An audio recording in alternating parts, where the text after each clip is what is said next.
В Ялте идет строительство вопреки всех норм. Жители улицы Красных Партизан написали обращение в профильные ведомства оккупационных властей Крыма, где указали, что строительство 16-этажки портит ландшафт, разрушает коммуникации и мешает жителям улицы.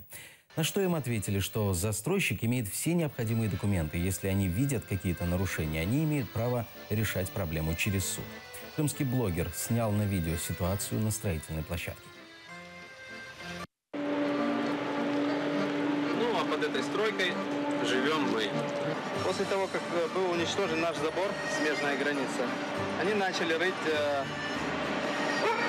под стенку подпорного. Склон нагружается, и подвижка уже сейчас идет, подвижка небольшая.